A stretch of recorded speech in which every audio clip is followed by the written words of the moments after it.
Hello and welcome to my presentation. My name is Joanna Antoniak. I'm an assistant professor at the Department of Anglophone Literature, Culture and Comparative Studies at the Faculty of Humanities, Nicholas Copernicus University in Toruniu.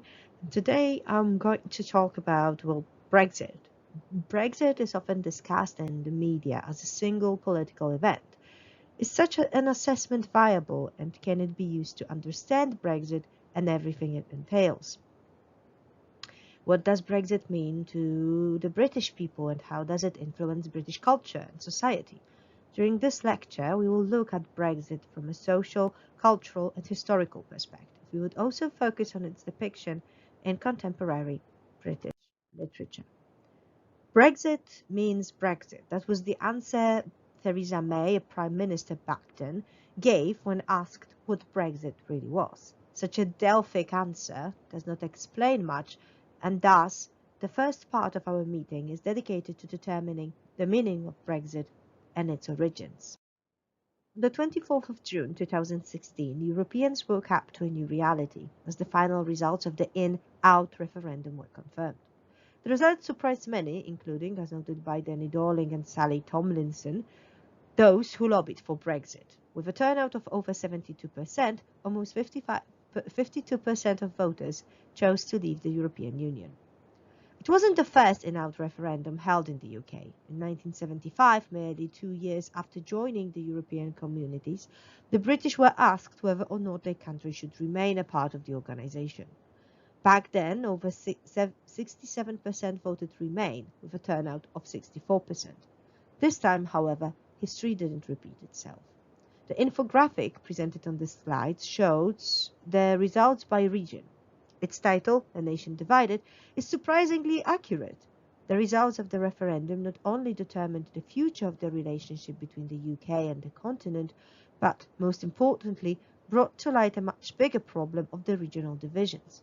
As Christian Shaw observes, quote, Brexit did not divide a nation, it merely revealed the inherent divisions within society. End quote.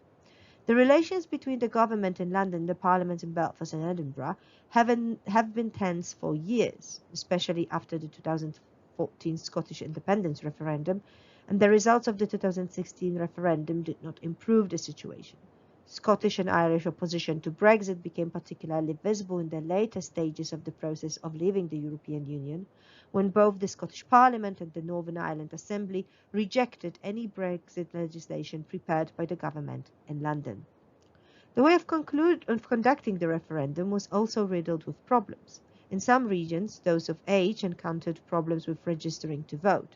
Meanwhile, the House of Commons rejected the project prepared by the House of Lords that would allow British 16 and 17-year-olds to vote, despite the fact that a similar proposal was accepted just 2 years prior during the 2014 Scottish independence referendum. The results of the referendum were often depicted in the pro-Leave media as giving the voice to, quote, the previously silent majority, the largely unheard masses, end quote. However, as noted by Dorling and Tomlinson, while, quote, it is true that Brexit was partly the language of the unheard, and there were some who actually believed the propaganda that problems in health, housing and education were due to immigrants, and some who really thought their country was being taken over by colonial and EU immigrants, by refugees from anywhere, or even by Islam. But there were many others who voted Leave out of hope. They just hoped for something better than what they had. End quote. Although the first remarks about the EU referendum were made by David Cameron before the 2010 general elections, it wasn't until 2013 that they crystallized into something more tangible. It was on the 23rd of January of that year when, in the Bloomberg speech, Cameron promised that, should the Conservative Party win the 2015 general elections while achieving a parliamentary majority, the government would try to negotiate more favourable arrangements for the continuation of Britain's membership in the EU. Arrangements in question concerned mostly British participation in the common market and immigration, especially control over the freedom of movement. However, if those negotiations were to fail, the in-out referendum would be held. The same promise was included in the Conservative Party manifesto launched on the 14th of April 2015, and, after winning the election, Cameron vowed that an EU referendum would take place before the end of 2017. In December 2015, the European Union Referendum Act received royal assent, providing a legal foundation for organising the vote. On 22nd of February 2016, Cameron, unsatisfied with the course of negotiations, mostly with the EU's refusal to let the UK control migration, including applying stricter rules for immigrants from other EU member states, announced that the EU referendum would be held on the 23rd of June the same year. What plagues the minds of scholars studying Brexit is determining what events contributed to it, or, in other words, what are the origins of Brexit?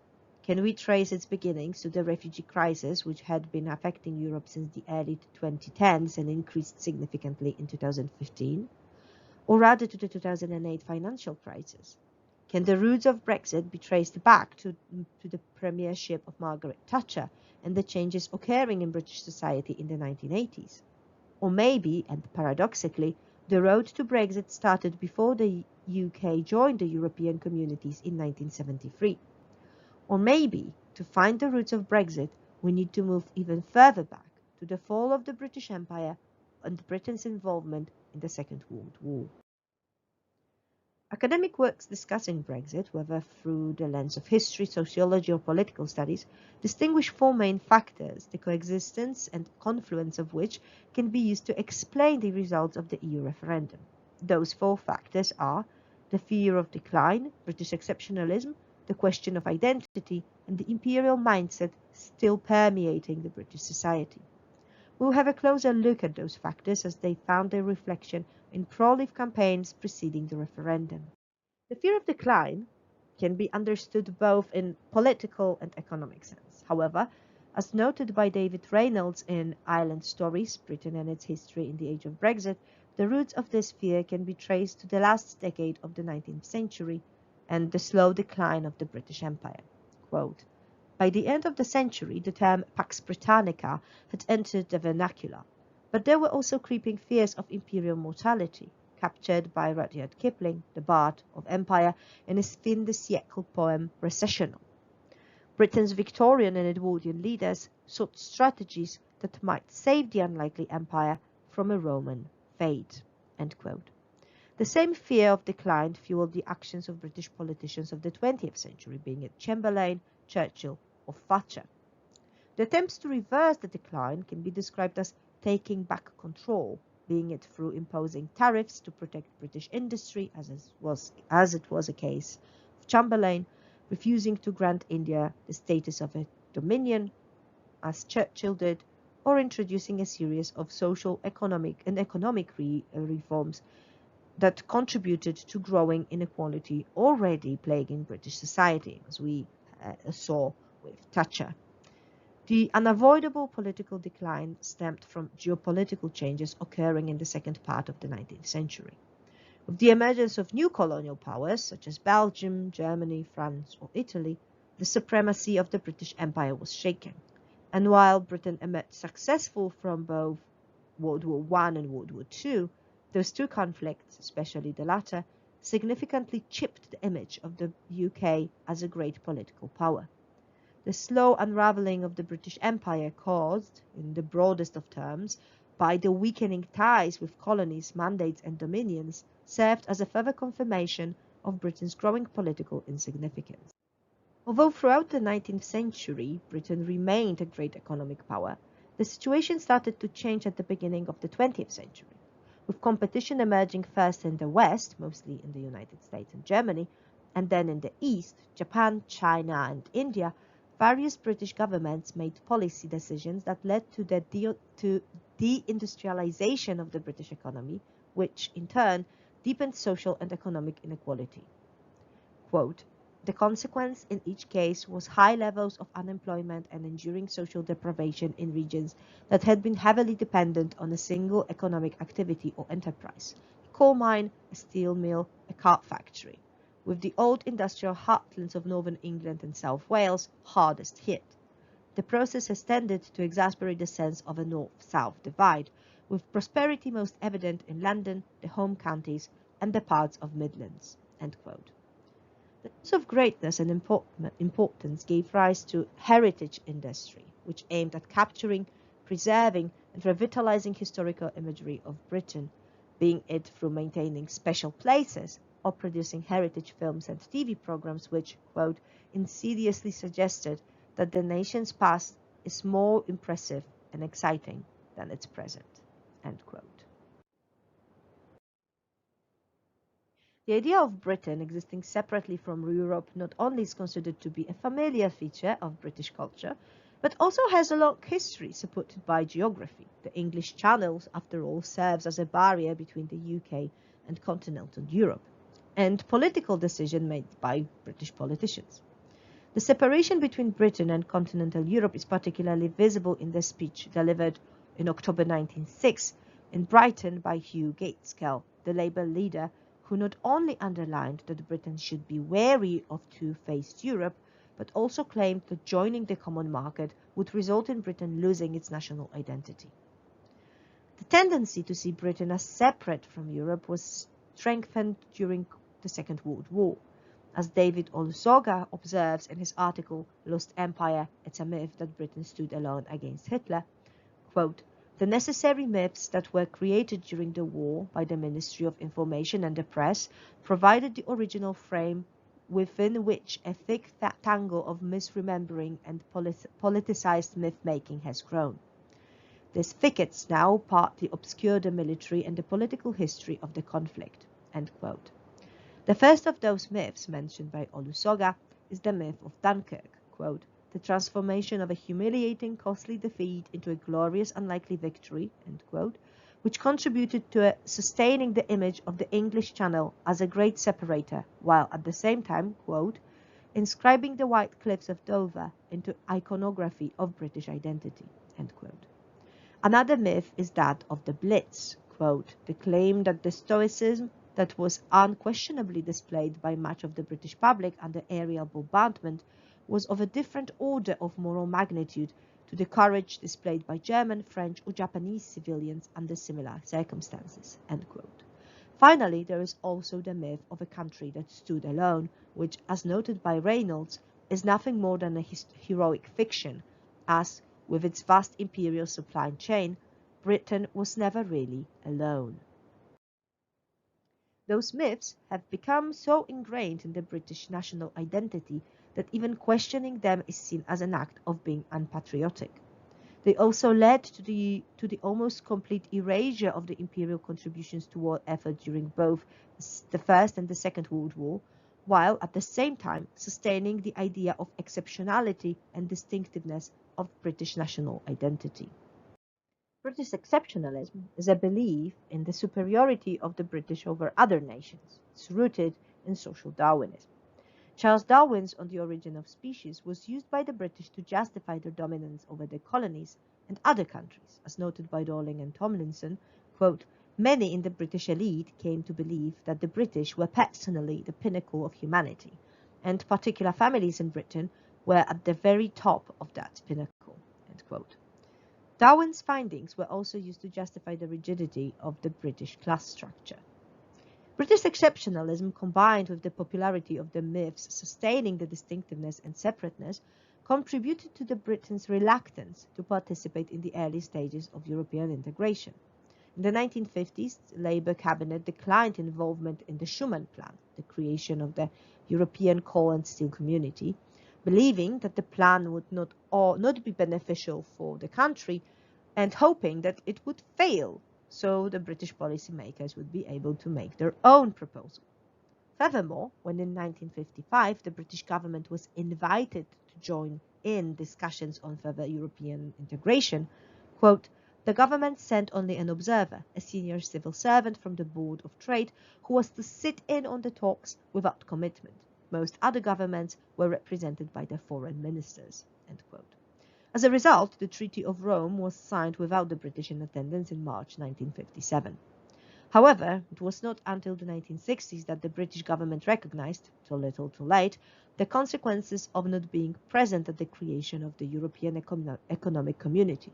However, their attempts at joining the EEC were met with rejection, partially because of the tense British-French relations and partially because the British applied to join the EEC, quote, with a long list of conditions, being slow to reduce these when the talks bogged down, and above all, failing to recognize that the Six would insist that Britain accepted the EEC's existing rules in their entirety, end quote.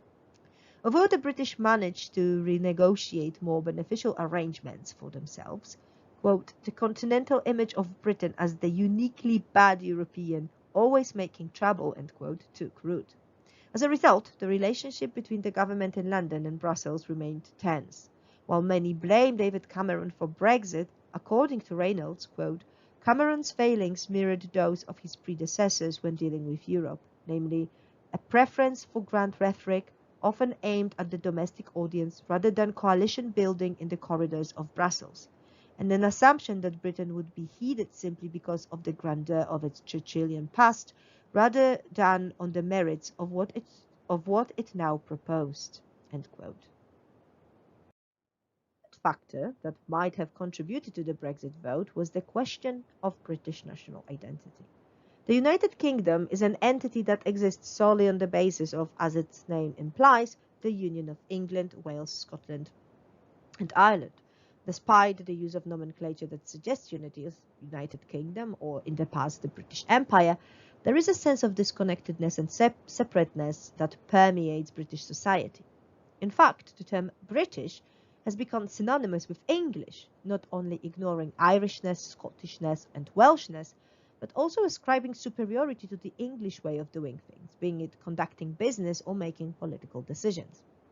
As a result, the term British national identity started to be perceived as excluding Scottish, Irish, or Welsh identities.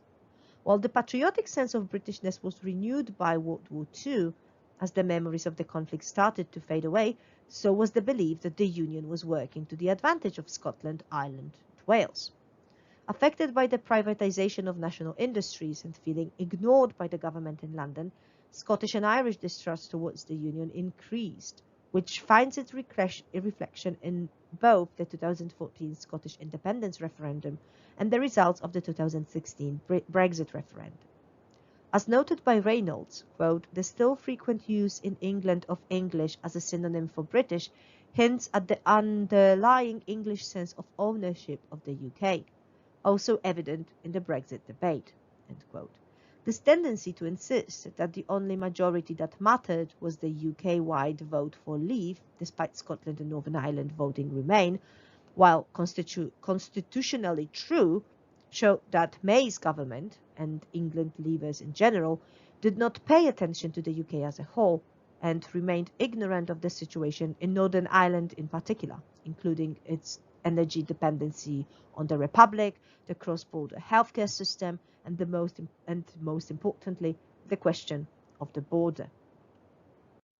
The term Anglosphere appeared in the 19th century in connection to the notion of Greater Britain, which itself was used to refer to the British imperial diaspora. Greater Britain was seen by imperialists as comprising, quote, a homogeneous people, one in blood, language, religion, and laws, yet dispersed over a boundless space, end quote. The idea of the Anglosphere was renewed in 2016. Tory Eurosceptics saw leaving the European Union as a chance to, quote, rebuild the old Commonwealth connections and cultivate anew the English-speaking peoples, end quote. However, the critics of such ideas see it as nothing more than an example of post-colonial nostalgia and a desire to create Empire 2.0, but this time in its Anglophone glory. However, such a recreation is, of course, impossible. As noted by Reynolds, quote, decades of Asian immigration into Canada, Australia, and New Zealand have rendered them much less Anglo than they were in the 1940s. And Canada's fiercely francophone community in Quebec has pulled the country formally into constitutional bilingualism. Strategically, all three nations rely much more on the United States, Canada because of its proximity, Australia and New Zealand because of their growing focus on the Pacific, end quote. The four factors discussed in the previous segment found their reflection in the pro-Brexit campaign vote Leave. So let's have a closer look at the arguments presented as a part of Vote Leave campaign, and the role of the mass media in the discussion surrounding the 2016 EU referendum. Both Leave and Remain campaigns were imperfect and driven more by emotions than facts.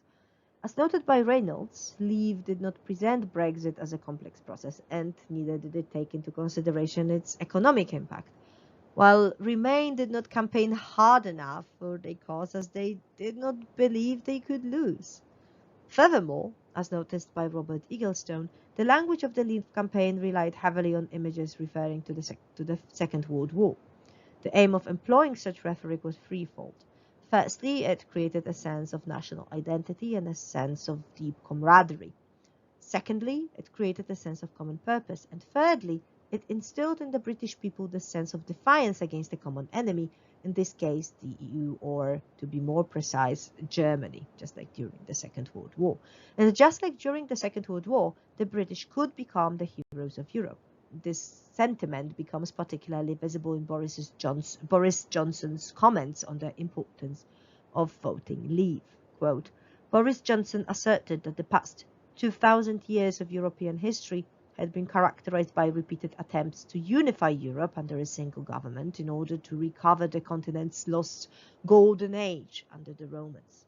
The villains of the peace, in Johnson's view, were once again the Germans. He depicted Brexit as a chance for the British people to be the heroes of Europe and to act as a voice of moderation and common sense, and to stop something getting out of control. Johnson said, "It is time for someone, it's almost always the British in European history, to say, we think a different approach is called for." End quote. Finally, the role of the press in the last stages of the campaign cannot go unmentioned. Ankhi Mukherjee notes that, quote, media interest in immigration tripled in the 10 weeks of the campaign.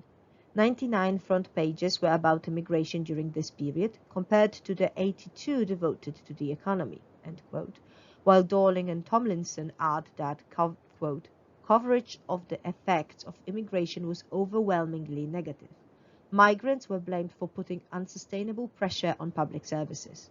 Specific nationalities were singled out for particularly negative coverage, especially Turks and Albanians, but also Romanians and Poles.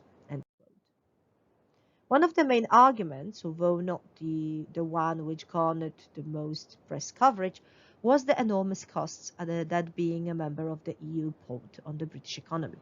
However, as pointed out by Mukherjee, the data presented by Vote Leave was incorrect, as, quote, Treasury figures for the UK contributions to the EU budget revealed that it was just £156 million a week for 2016-2017. End quote. While this promotional material repeats the same incorrect data, it also seems to draw attention to all the areas on which the increasing numbers of migrants put unsustainable pressure: housing, education system, and most importantly, the NHS.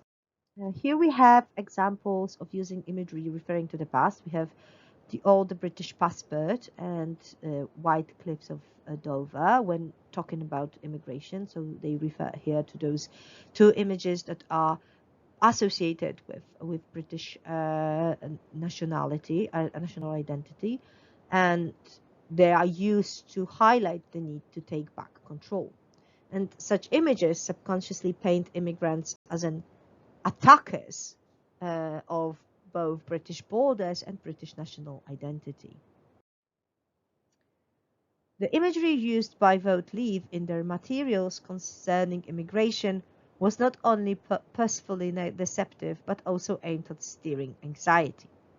Firstly, the countries listed here are not set to join the EU, but applied to do so and will only be accepted if they meet strict criteria. Therefore, there was no guarantee of that.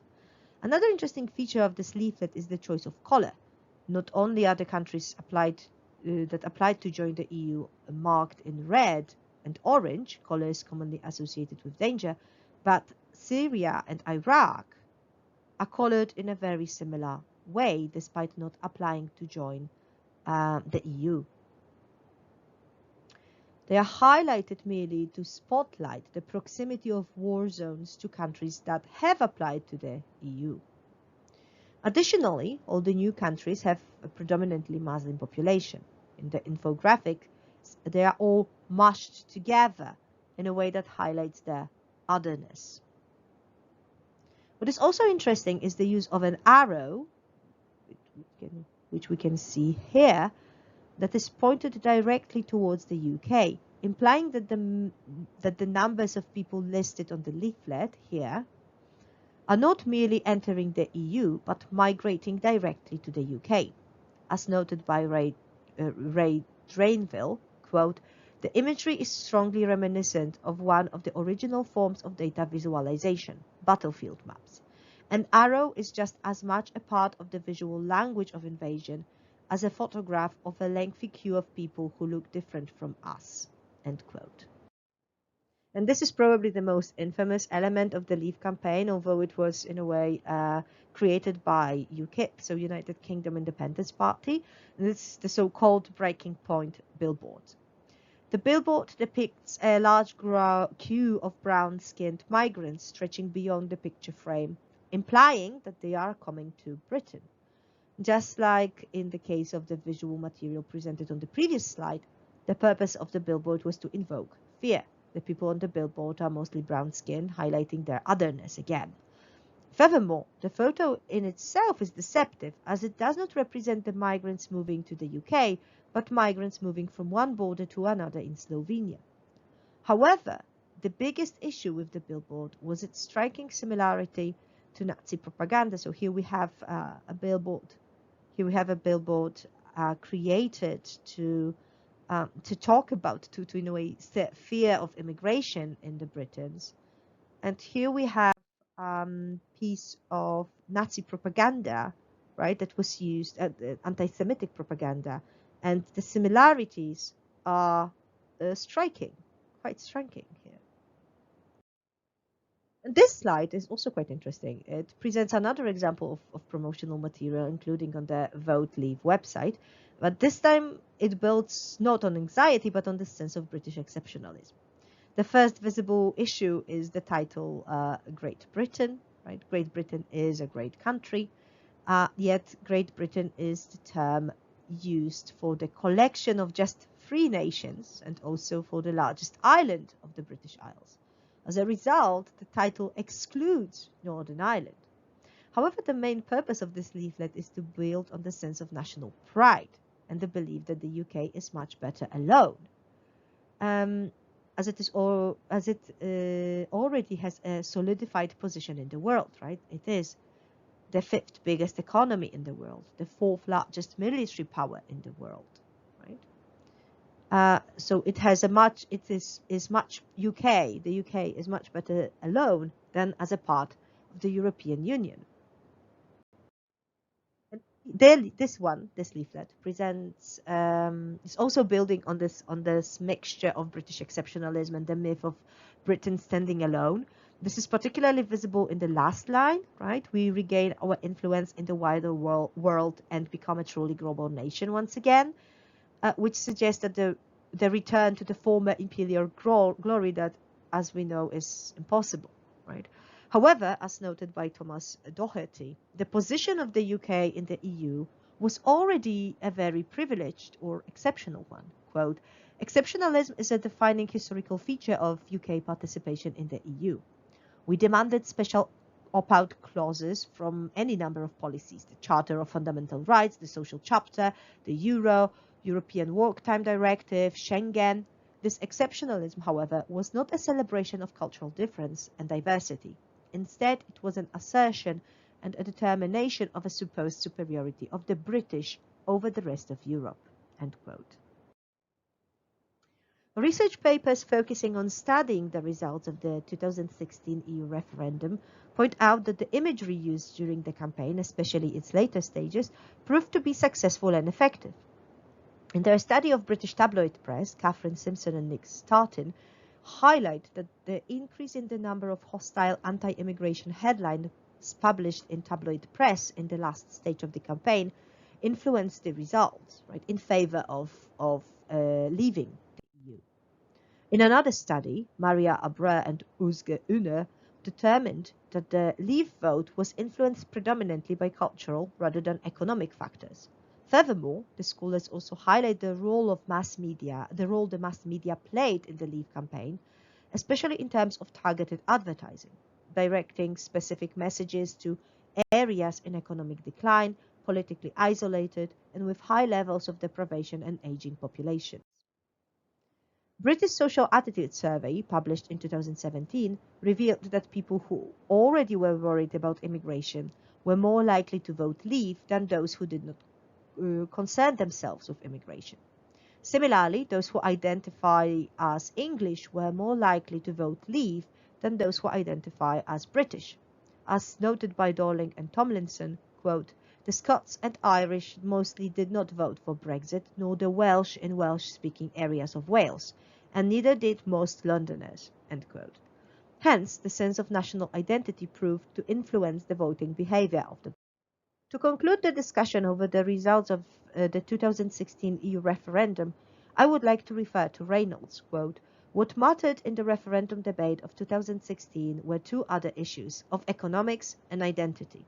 One was unequal distribution of that wealth within the UK, largely the result of London's historic domination over the country, which fostered animosity towards the metropolitan elite.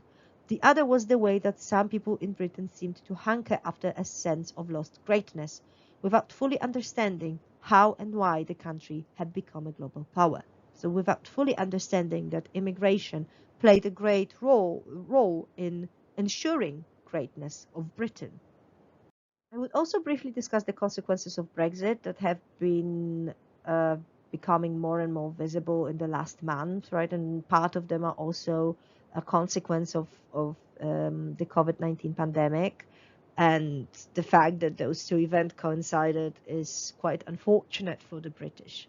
The first of those consequences are, of course, labour shortages.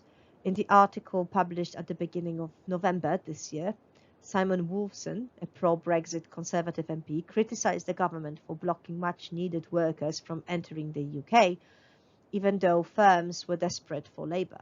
In his interview with the BBC, Wolfson remarks that, quote, "In respect of immigration, it's definitely not the Brexit I wanted, or indeed many of people who voted Brexit wanted." End quote. The report prepared by the Economic and Social Research Council and King's College London notes that, quote, "Britain seems to have suffered from EU workers' unwillingness to come back after returning to their home countries during the pandemic, and Brexit may have affected their decision." End quote. Labour shortages affected mostly food industry and the NHS, as, quote, "Fewer EU EEA nationals were being retained and recruited, especially in nursing, where shortages are especially acute, compounding existing staffing problems." End quote. Fewer shortages experienced by the Britons are the result of problems with supply chains, which in turn are caused by the shortages of AGV drivers. Quote, "Brexit has reduced the attractiveness of AGV work in the UK, not just because of changes to immigration policy, but also because of new border controls and other restrictions." End quote. Worryingly, the problems with supply chains may result in food insecurity.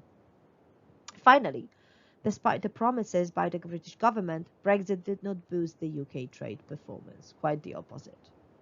The list of consequences presented here is by no means final, and the situation in the UK may change in the following months. It may even change as we speak. Now let's move on to the literary depictions of Brexit. So we need to start with definition, right? What is Brexit? In her article, Brexit, Christian Shaw defines Brexit as works of fiction, quote, "that either directly respond or imaginatively allude to Britain's exit from the EU or engage with the subsequent social, cultural, economic, racial, or cosmopolitical consequences of Britain's withdrawal," end quote. So what are examples of Brexit now that we have this definition? Probably the best known example is Alice Smith's novel Autumn. It is considered to be the first significant post-Brexit novel.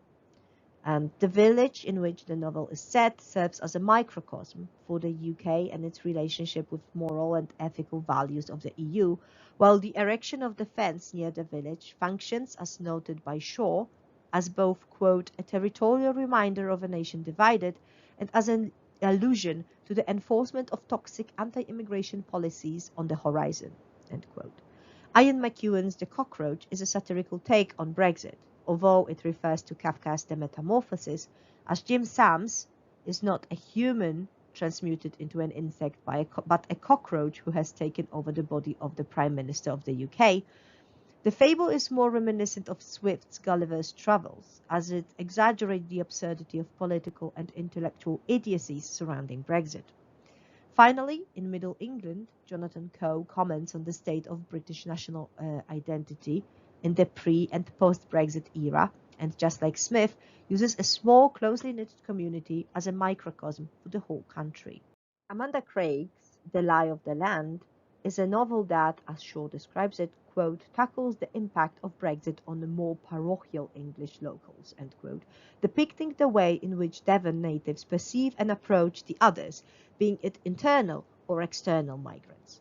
Night of the Party by Tracy Matthews and Sam Beer's Perfidious Albion present the post-Brexit landscape in a more dystopian manner, focusing on the impact fear and loathing awoken by the referendum have on the British society. Although never directly mentioned by the author, the spirit of Brexit is also present in Linda Grant's A Stranger City. Set in London, a city filled with strangers, the novel not only reminds its readers that the need to belong is natural for every human being, regardless of their passport, but also focuses on feelings of uncertainty, certainty, and uneasiness. Quote, there is an unease in all of the characters, a feeling that a terrible mistake has been made, that tolerance is disintegrating despite or perhaps because of the overconnectedness of modern life. End quote. The Wall by John Lanchester presents a more dystopian vision of post-Brexit Britain, a country separated from the rest of Europe by a high stone wall, while the country itself, although still thriving with anti-refugee populism, is suffering from scarcity caused by isolationist policies. Meanwhile, Anthony Cartwright's The Cart not only, quote, encapsulates how geography emerged as a crucial factor in the referendum result, end quote, but also, quote, demonstrates how class inequality continues to run deep and informs the public mood towards European integration, end quote.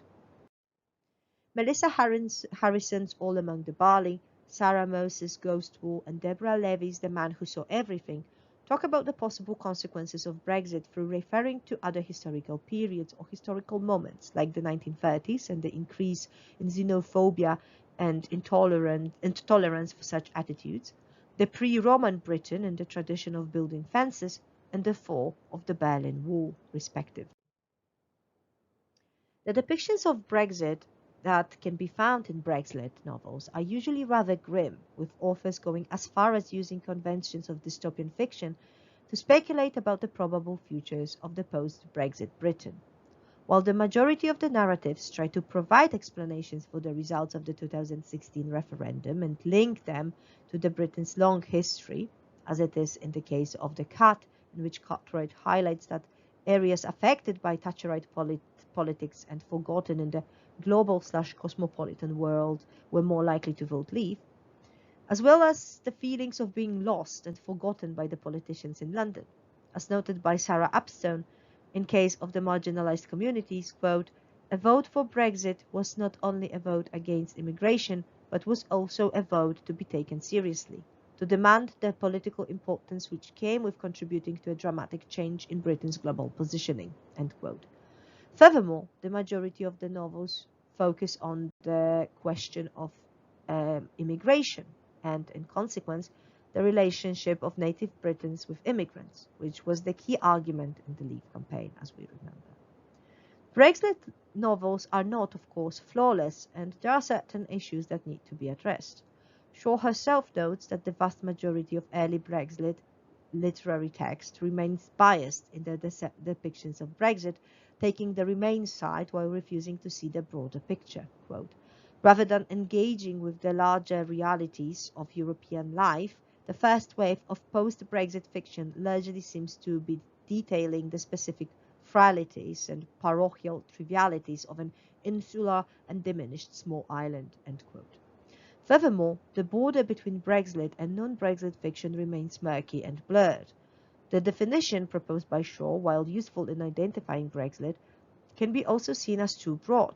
Very often literary texts do not have to refer to Brexit directly to be seen as examples of Brexit, or their classification is based on a single comment made by the author during an interview.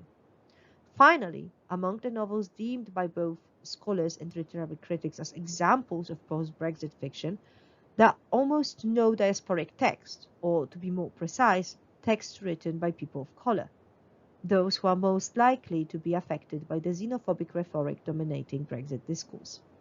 This supposed absence of diasporic Brexit fiction can be explained by the fact that, in contrast to white, mostly European migrants living in the UK, the experiences of migrants of color did not change significantly. They are still the victims of prejudice and discrimination, of xenophobic violence and abuse, although it cannot be denied that intensity of racially motivated attacks and race-based hate crimes has increased in Britain since the referendum. Therefore, as the themes of racism, prejudice, and discrimination are present in both pre- and post-Brexit diasporic literature, it may make classifying diasporic novels as examples of Brexit fiction much more difficult if they do not refer to Brexit directly. A novel illustrating this conundrum is Mohsin Hamid's Exit West. While the novel focuses on the Syrian refugee crisis and the EU's response to it, which was simply a desire to maintain the fortress Europe, it is often classified as an example of Brexit fiction. So thank you very much for tuning in for my little presentation. I hope that you learned something new. So here is the list of texts I quoted and referred to during the presentation. And thank you once more for your attention. Goodbye.